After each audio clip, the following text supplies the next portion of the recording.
What's up, everybody? Happy Thursday. Hope all you're having a great day so far. It's a beautiful day today.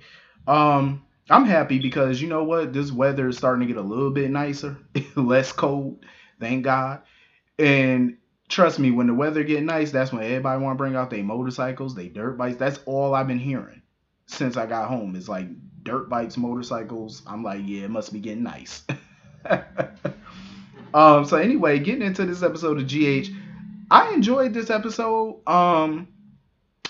It was pretty much all about Louise and Maxie, and I love it. I was here for it. Maxie played that smart. The way she handled Peter was brilliant. Um, Kirsten Storms, Wes Ramsey, they killed their scenes today. They killed them. I mean, they kill them every day, but they really did an amazing job with these scenes. Especially Maxie because parts of her you could see her anger towards Peter, like it'll show up in her eyes a little bit, but then you could see that raw emotion from her.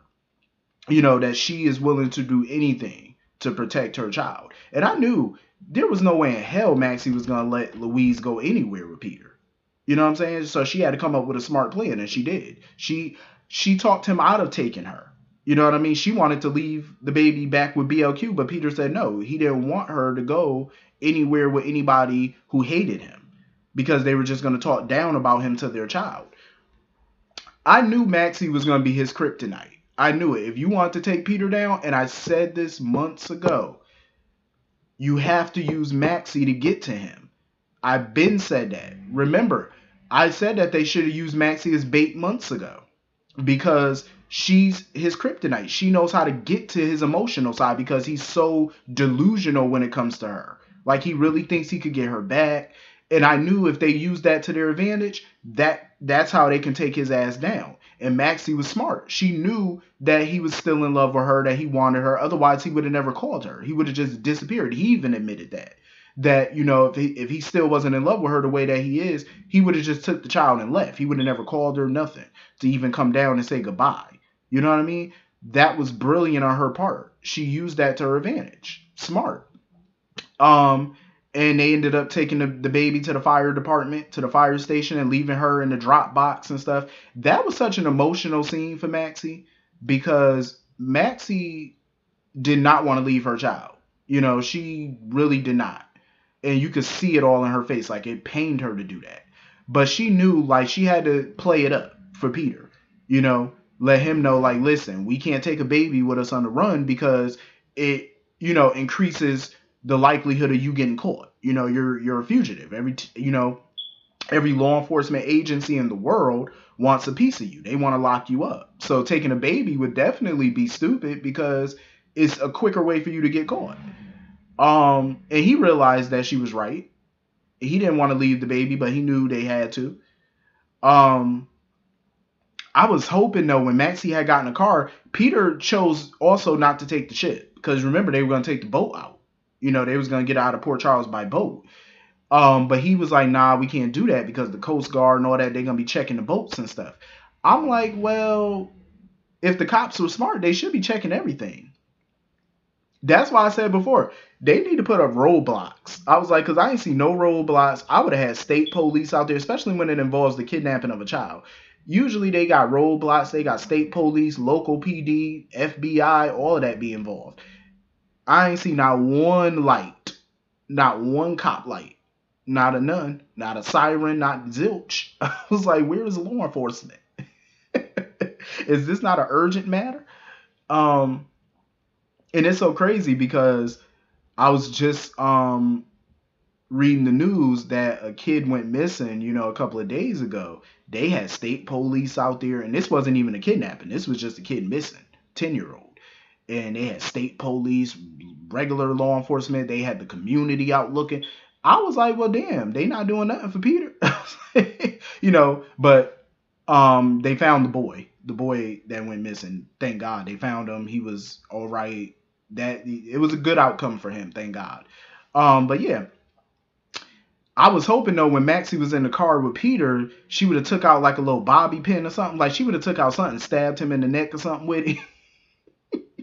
Because I said, no, don't go nowhere. I said, Maxie, do not leave the state with that man. Do not. Stab his ass, shoot him, do what you got to do. Tug at the wheel or something like that. Let it go off the road. You got your seatbelt on. You going to be all right. Do something. You know what I mean? Fight him.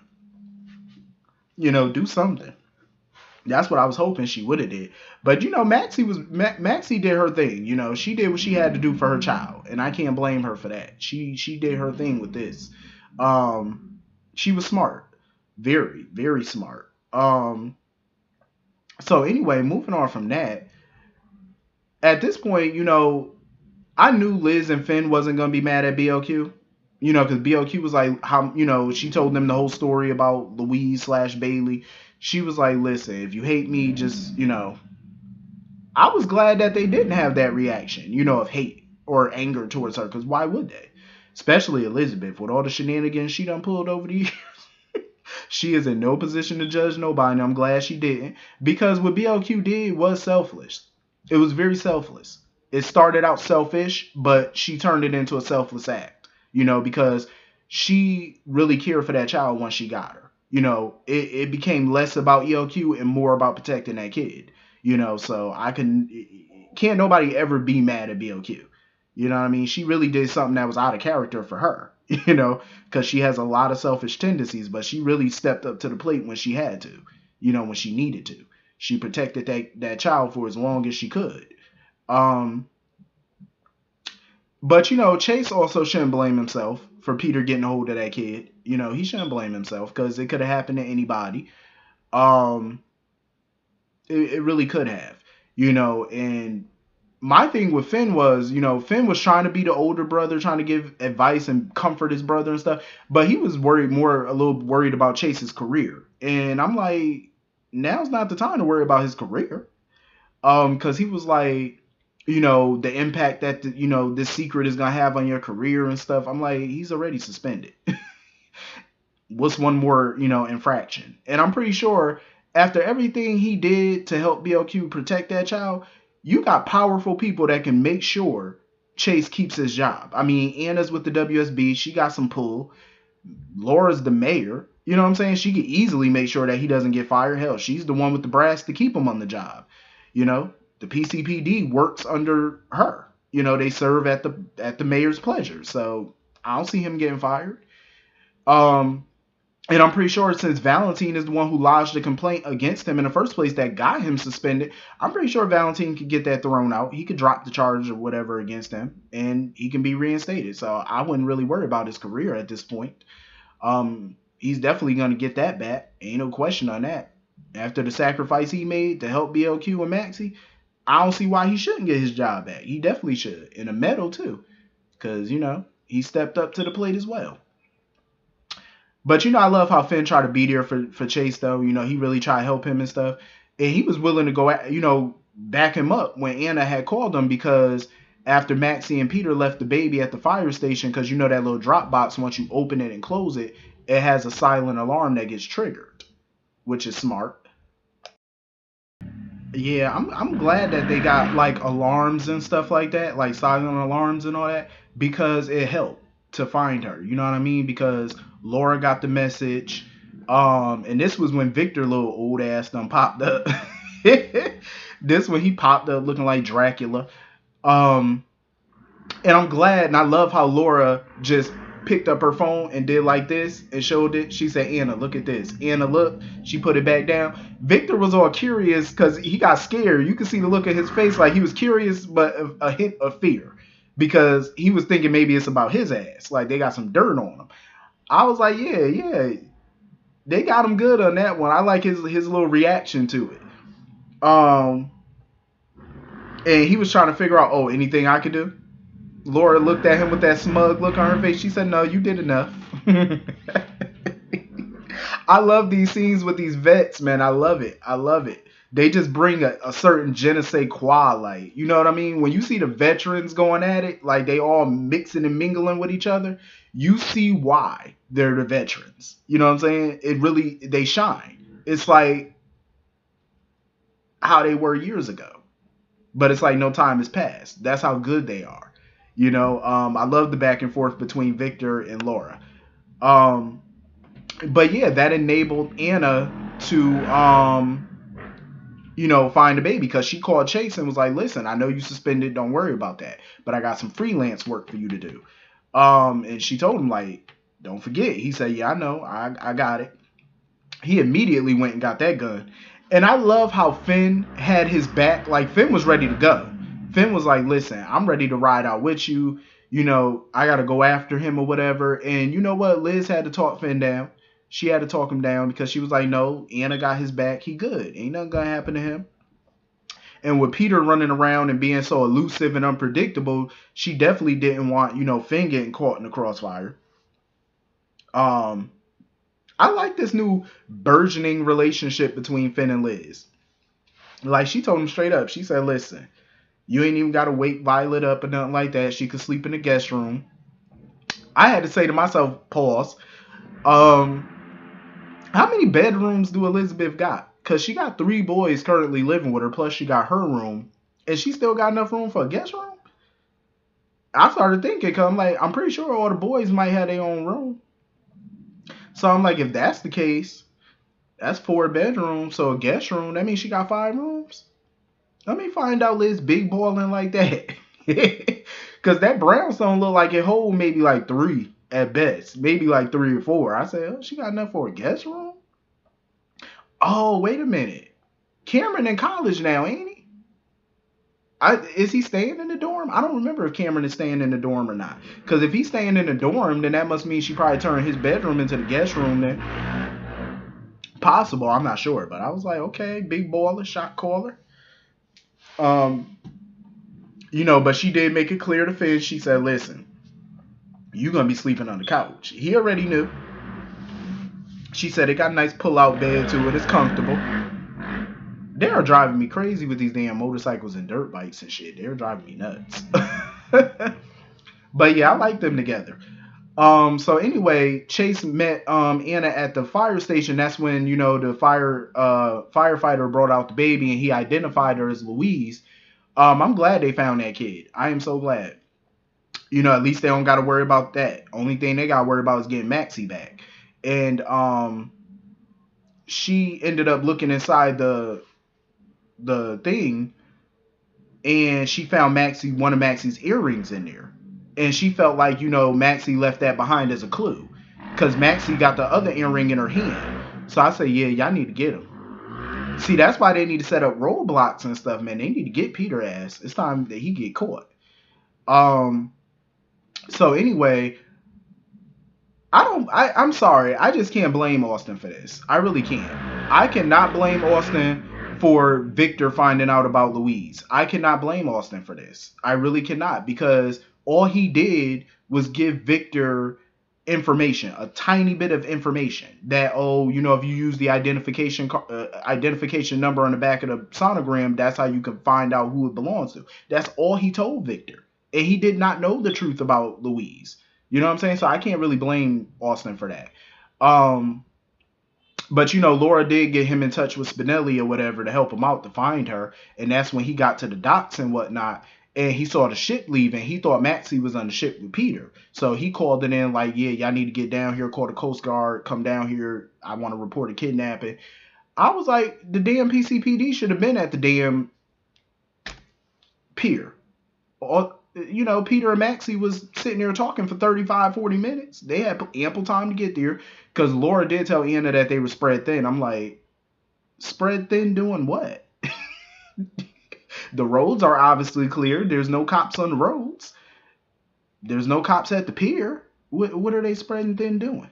What they at, Dunkin' Donuts? Because they sure as hell ain't out looking for this missing child.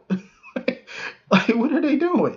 She need to, Laura need to have a briefing with her officers. She need to have a sit down with them, a meeting, and let them know that, this ain't gonna be tolerated. I'm just saying, like, that, no. They make Barney Fife and them look good. I'm like, hell no. No. I was like, I'm just watching this and I'm like, what in the Mayberry RFD am I looking at? Laura need to get her squad together. Her and Mac need to have a briefing with their officers. I'm sorry, but they need to have a briefing, because this won't be tolerated. Hell no. You got a child out there missing, kidnapped, and y'all out here doing what? Over here stuffing y'all face with Krispy Kremes. I would not have it. Hell to the no. Mayor Collins need to get this town together and quickly. Um. So anyway, Victor need to realize something. Ain't nobody buying his shit. He has the worst poker face ever. Like he can't lie for shit. Like the whole time he was sitting there lying to Valentine, talking about, "Oh, I had nothing to do with what happened to you. I didn't know. I had nothing to do with what Peter was doing." Like Valentine put all that shit together, and Valentine was like, "So how did you find Charlotte so fast?" He could not answer that question. Oh, we'll talk about that later. See, that's some guilty shit. And his facial expressions was a dead giveaway. And Valentine wasn't buying nothing that he was trying to sell. Nothing. Valentine was like, "Bitch, I know you lying. I'm going to get you." He had that look on his face like, "I'm going to get you. I know you lying. I'm going to get your ass. I know you lying." Because Victor is definitely lying. And his lies are just, he sucks at lying. It's so funny though when BLQ walked up in there and Victor said something snarky to her, talking about, "Oh, no thanks to you," or whatever. And it was funny because Valentine said, "Oh, don't mind my father." BLQ, that shit was hilarious because BLQ said, "Forget him." Like the quickness of the way she said it, like she was just so dismissive. She said, "Forget him."